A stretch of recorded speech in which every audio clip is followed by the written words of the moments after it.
Halo guys, selamat bertemu kembali di Akur Channel. Kali ini Mimin akan menceritakan kelanjutan Donghua Nine Sons Martial God bagian 77.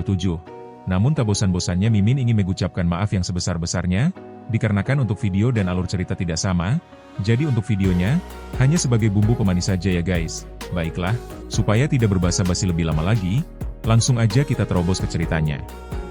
Pada episode sebelumnya, diceritakan area inti terasa mematikan saat Wu Heishan melihat ular iblis terbelah. Mereka terus berjalan dalam kabut aura iblis dan menemukan banyak kristal kuno berkat persepsi Hu Miao.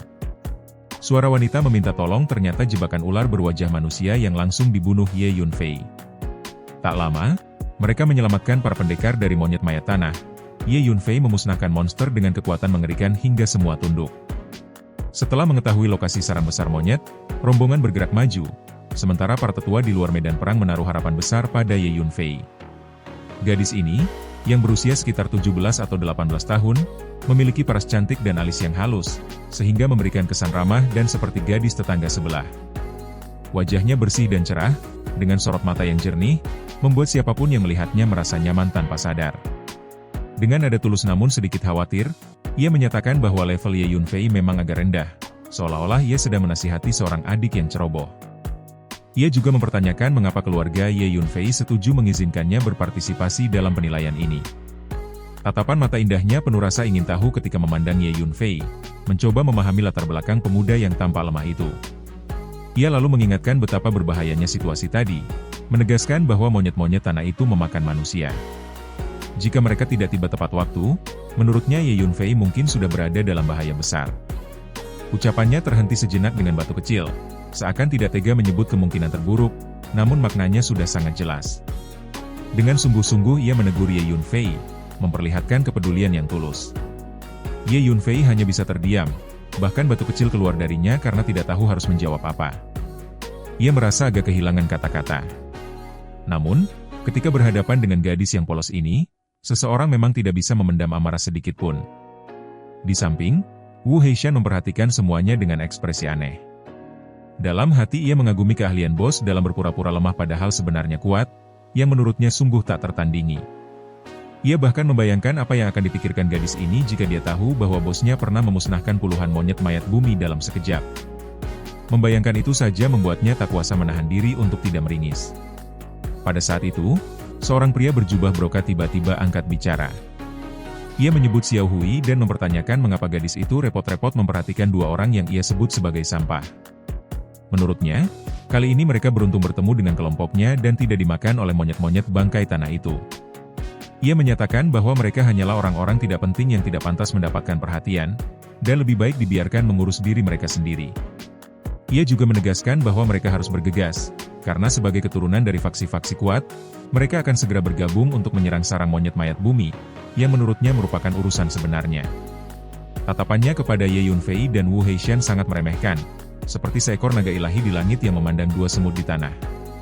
Pria berjubah brokat itu berada di tahap akhir alam suci, dan tekanan spiritual yang dilepaskannya sangat tajam serta mengintimidasi, jelas menunjukkan kekuatan tempurnya yang luar biasa. Di sampingnya terdapat sekitar selusin pria dan wanita muda, masing-masing memancarkan aura percaya diri dan ketenangan. Namun, ketika memandang pria berjubah brokat itu, para pemuda dan pemudi ini semuanya menunjukkan sikap menjilat. Jelas sekali bahwa kelompok ini dipimpin olehnya. Beberapa di antara mereka turut mendesak Xiao Hui agar segera pergi dan tidak perlu repot dengan dua orang yang mereka sebut sebagai barang sampah. Namun Xiao Hui tetap memperhatikan Ye Yunfei. Ia menanyakan di mana rekan satu timnya yang lain, mengingat sekarang semua peserta ujian membentuk tim untuk berburu monster bersama. Ia heran mengapa Ye Yunfei dan Wu Heishan bertindak sendiri-sendiri. Sikapnya seperti seorang kakak perempuan yang baik hati yang ingin membantu seorang anak laki-laki kecil yang tersesat. Hatinya dipenuhi dengan kasih sayang, dan ia tampak sangat antusias. Wu Heishan yang melihat dari samping semakin terkesan. Dalam hati ia bertanya-tanya mengapa bos itu begitu populer di kalangan wanita, dan ia mengakui bahwa sepertinya setiap wanita cantik pasti tertarik pada bosnya. Rasa iri tak dapat ia sembunyikan. Sementara itu, Ye Yunfei merasa diganggu oleh Xiao Hui yang terus-menerus menanyakan berbagai macam pertanyaan kepadanya. Ia merasa geli sekaligus jengkel. Dalam hati ia menyesal, seandainya tahu ini akan terjadi, ia pasti sudah berdandan sebagai pria parubaya yang lebih tua. Akhirnya ia menjawab dengan kesal bahwa hanya ada mereka berdua dan tidak ada rekan satu tim lainnya. Mendengar itu, Xiao Hui terkejut. Ia merasa ini tidak akan berhasil dan terlalu berbahaya. Menurutnya, kombinasi antara kultivator alam mendalam tingkat menengah dan kultivator alam suci tingkat awal terlalu lemah. Apalagi mereka berada di dekat sarang cacing tanah besar, di mana cacing tanah dapat muncul kapan saja. Dalam kekhawatirannya, ia bahkan menyatakan bahwa Ye Yunfei bisa mati jika terus seperti ini. Karena itu, ia memutuskan bahwa mulai sekarang mereka berdua akan ikut bersama kelompoknya. Ucapan itu membuat pria berjubah brokat tampak marah. Ia menyebut Xiao Hui konyol dan menatap Ye Yunfei dengan jijik, bahkan mengusirnya dengan nada merendahkan. Gelombang energi spiritual yang dahsyat menekan Ye Yunfei dan Wu Heishan. Xiao Hui segera bergerak cepat dan berdiri di depan mereka berdua, menatap pria berjubah brokat itu dengan tegas. Ia menegaskan bahwa mereka akan tinggal bersama dirinya dan saudara laki-lakinya, serta tidak boleh diperlakukan seperti itu. Ekspresi kakak senior Fang berubah-ubah antara terang dan gelap, dan secercah kesedihan terpancar di matanya. Namun ia segera memaksakan senyum menjilat dan menekan amarahnya.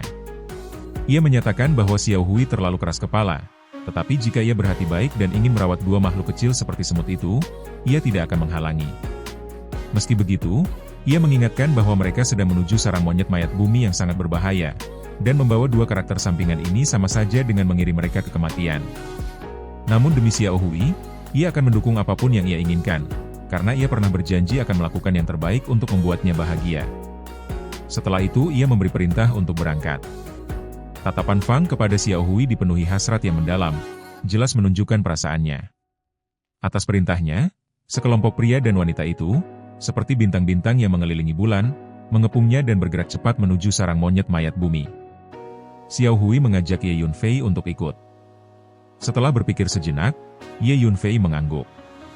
Kelompok ini jelas murid dari sekte atau klan besar di wilayah timur, dan mereka akan berpartisipasi dalam serangan terhadap sarang tersebut. Pergi bersama mereka memang sesuai dengan rencana Ye Yunfei. Di tengah perjalanan, Xiao Hui memperkenalkan dirinya sebagai Yuan Xiao Hui dan memperkenalkan saudara laki-lakinya, Yuan Dayong. Yuan Dayong, pria kekar itu, menyapa Ye Yunfei dengan santai. Ia memiliki kekuatan alam suci tingkat menengah, begitu pula Xiao Hui. Ye Yunfei menyebut namanya sebagai Xiao Tianfei secara acak. Ia terpaksa menghadapi antusiasme kedua saudara ini. Sementara itu Wu Heishan seperti diabaikan, karena Xiao Hui sama sekali tidak memperhatikannya. Wu Heishan semakin iri, membayangkan kapan ia bisa menjadi pusat perhatian wanita-wanita cantik seperti bosnya. Di depan, kakak senior Fang memimpin rombongan dengan langkah cepat, tetapi kekuatan jiwanya terus mengawasi Xiao Hui. Para pemuda lain yang mengetahui perasaannya sesekali menoleh ke belakang. Seorang pemuda berjubah hijau berbisik bahwa Xiao Hui tampak sangat antusias terhadap pemuda di tahap menengah alam mendalam itu. Fang merespons dalam hati dengan niat membunuh, menganggap Ye Yunfei hanya semut yang akan ia habisi saat Xiao Hui lengah. Dalam pikirannya, Xiao Hui hanya miliknya. Percakapan mereka berlanjut mengenai fisik layaknya burung phoenix yang dimiliki Xiao Hui. Disebutkan bahwa jika seorang pria melakukan hubungan intim pertama kali dengan wanita berfisik phoenix sejati, ia akan menerima nutrisi luar biasa yang membersihkan sumsum tulang, menempa tubuh, meningkatkan bakat, memperkuat kultivasi, bahkan berpeluang membangkitkan warisan garis keturunan klan Phoenix sejati. Seorang pria pendek dan gemuk mempertanyakan kebenarannya, dan Fang menegaskan bahwa itu benar. Jika ia mendapatkan Xiao Hui, bakat bela dirinya pasti meningkat secara kualitatif. Pemuda berjubah hijau membayangkan betapa mengerikannya kakak Fang nantinya dengan rasa iri. Semua bisikan itu terdengar jelas oleh Ye Yunfei berkat kekuatan jiwanya yang kuat. Ia terkejut mendengar bahwa Xiao Hui benar-benar memiliki fisik Phoenix. Setelah merasakan garis keturunan Xiao Hui dengan lebih cermat, ia memastikan dalam hati bahwa gadis itu memang memiliki fisik Phoenix sejati. Fisik Phoenix sejati adalah fisik yang relatif langka, mengandung jejak garis keturunan Phoenix sejati. Setelah benar-benar diaktifkan, kultivasi menjadi mudah dan menyenangkan, seolah jalan kultivasi terbuka lebar tanpa banyak hambatan. Namun, fisik Phoenix sejati milik Xiao Hui jelas belum benar-benar aktif. Jika tidak, ranah kekuasaannya sudah pasti akan jauh melampaui tahap pertengahan alam suci yang ia miliki saat ini. Di sepanjang perjalanan menuju tujuan mereka, rombongan itu beberapa kali bertemu dengan kelompok monyet mayat bumi. Setiap kali pertempuran terjadi, Kakak senior Fang selalu maju seorang diri dan membunuh semua monyet tersebut tanpa kesulitan, memperlihatkan keberanian serta kekuatan tempur yang luar biasa. Sosok ini memang berada pada kekuatan alam suci tingkat lanjut, dan bahkan mampu bertarung melampaui levelnya sendiri. Bila ia bertemu ahli alam kondensasi sejati biasa, kemungkinan besar ia masih bisa bertarung imbang. Selama perjalanan, melalui percakapannya dengan Xiao Hui, Ye Yunfei mengetahui bahwa Xiao Hui dan saudara laki-lakinya berasal dari klan Yuan, sebuah klan besar di wilayah timur. Walaupun kekuatan keseluruhan klan Yuan sedikit lebih rendah dibandingkan 5 klan utama di wilayah timur, di antara pasukan kelas 2 mereka tergolong sebagai pasukan kelas atas dan memiliki reputasi yang cukup terkenal. Adapun kakak senior Fang beserta sekitar selusin pria dan wanita yang mengikutinya, semuanya adalah murid Tanah Suci Naga Biru. Kakak senior Fang sendiri merupakan murid inti Tanah Suci Naga Biru, dengan status serta kedudukan yang sebanding dengan Chen Zigan. Setelah bertemu Xiao Hui dan Yuan Dayong, kakak senior Fang bahkan berinisiatif untuk bergabung dan menjaga mereka tetap berada di sisinya. Dalam suasana santai itu, Xiao Hui dengan nada lembut menyampaikan bahwa kakak Fang tadi berbicara agak kasar kepada Ye Yunfei dan berharap ia tidak menyimpan dendam. Ia menjelaskan bahwa sebenarnya kakak Fang adalah orang yang sangat baik dan sangat memperhatikan dirinya serta saudara laki-lakinya. Mendengar itu, Ye Yunfei tidak bisa menahan cibiran dalam hati. Ia memahami bahwa perhatian Fang bukanlah ketulusan, melainkan karena Fang kemungkinan telah mengetahui fisik Phoenix sejati Xiao Hui dan berniat memanfaatkannya. Namun Xiao Hui yang naif jelas tidak menyadari tujuan sebenarnya dari Fang Shixiong. Beberapa saat kemudian, rombongan akhirnya tiba di tujuan. Kakak senior Fang tampak bersemangat ketika memperingatkan dengan suara pelan bahwa mereka sudah sampai. Di kejauhan tampak sebuah lembah yang sangat luas. Energi iblis di dalamnya melonjak seperti gelombang pasang yang mengamuk, naik ke langit lalu menyebar ke segala arah. Tawa aneh menyerupai suara burung gagak terdengar tanpa henti, sementara banyak monyet tanah bergerak di dalam lembah. Jelas sekali tempat itu adalah sarang besar monyet tanah. Di luar pintu masuk lembah, ratusan seniman bela diri muda telah berkumpul. Masing-masing memiliki aura luar biasa, menandakan bahwa mereka berasal dari sekte atau klan besar. Kakak senior Fang memimpin murid Tanah Suci Naga Biru mendekati seorang pemuda berpakaian putih yang berdiri dengan tangan di belakang punggungnya.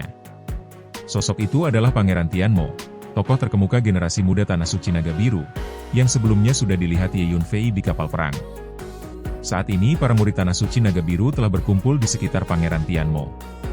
Ujian masuk Akademi Penjaga memang menarik perhatian banyak sekte dan klan besar di wilayah timur, karena Akademi Guardian merupakan akademi paling bergengsi di benua ini. Mampu masuk ke sana akan sangat menguntungkan masa depan seseorang, sehingga semua kekuatan besar sangat mementingkan kesempatan tersebut. Kakak senior Fang kemudian memanggil Xiao Hui untuk mendekat.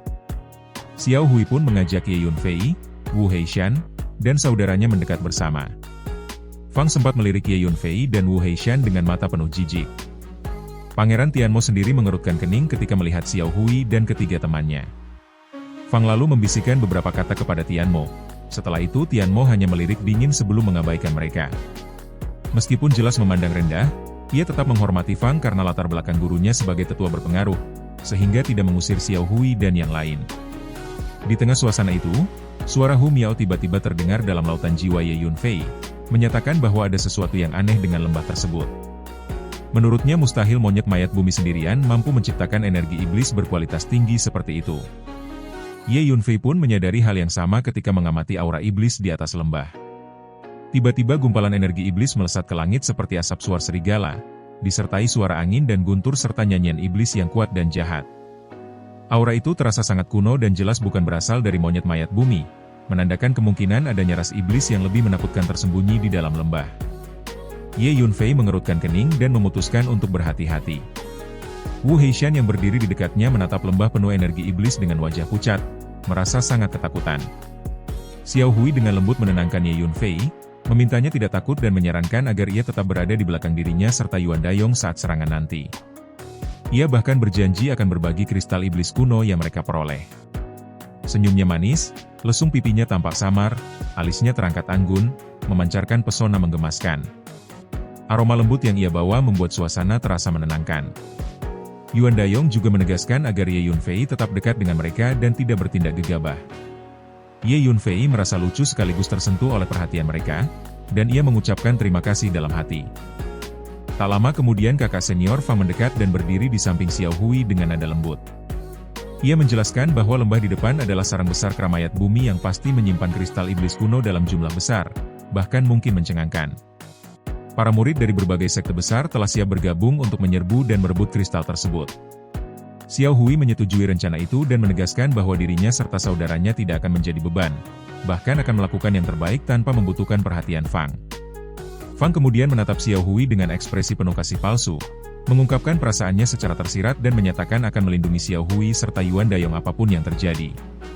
Ia bahkan berjanji membantu mereka mengumpulkan 100 kristal iblis kuno agar berhasil melewati ujian. Namun setelah itu ia menambahkan dengan nada dingin bahwa perlindungannya tidak berlaku bagi beberapa jenis sampah lainnya. Sambil menjentikan kuku, ia melirik Ye Yunfei dan Wu Heishan, menyarankan agar mereka mundur sekarang sebelum terlambat. Ia memperingatkan bahwa saat pertempuran sengit dimulai, tidak akan ada yang peduli pada nyawa karakter tidak penting seperti mereka, dan ketika itu terjadi penyesalan pun tidak ada gunanya. Xiao Hui kembali melindungi Ye Yunfei, menegur Fang karena terus mempersulitnya. Ia menegaskan bahwa meskipun tingkat kultivasi Ye Yunfei lemah, ia tidak pantas diperlakukan seperti itu. Fang yang melihat sikap tersebut menahan amarahnya dengan susah payah. Ia mengingatkan bahwa di dunia seni bela diri hanya yang kuat yang layak dipercaya, sementara semut kecil tidak penting tidak layak diperhatikan. Meskipun menahan diri, niat membunuh dalam tatapannya terhadap Ye Yunfei semakin kuat. Pada saat ketegangan itu berlangsung, seorang pemuda berjubah emas bernama Jun Changsheng dari Tanah Suci Xuan Huang menyatakan bahwa sebagian besar prajurit sudah berkumpul dan waktunya menyerang. Pangeran Tianmo segera menyetujui dengan suara keras. Seruan persiapan pun menggema, dan semua orang berteriak serempak, bersiap untuk menyerbu sarang monyet mayat bumi. Seruan membunuh menggema di antara ratusan murid dari sekte dan klan kuat. Mereka bergerak seperti serigala dan harimau yang dilepaskan dari kandang, masing-masing mengacungkan senjata atau artefak magis, lalu menyerbu masuk ke dalam lembah dengan aura membunuh yang membubung tinggi. Di dalam lembah, sekumpulan besar monyet mayat bumi berwarna gelap bermunculan. Mereka mengibaskan ekor dengan liar, mengeluarkan suara parau menyerupai kawanan gagak, lalu menerjang keluar untuk menghadapi para penyerbu. Pangeran Tianmo dari Tanah Suci Naga Biru menjadi salah satu yang pertama menyerang. Ia tertawa keras dengan semangat membunuh, kemudian melayangkan pukulan ke depan. Dari kepalan tangannya muncul jejak raksasa berbentuk tinju dengan energi spiritual seluas lautan.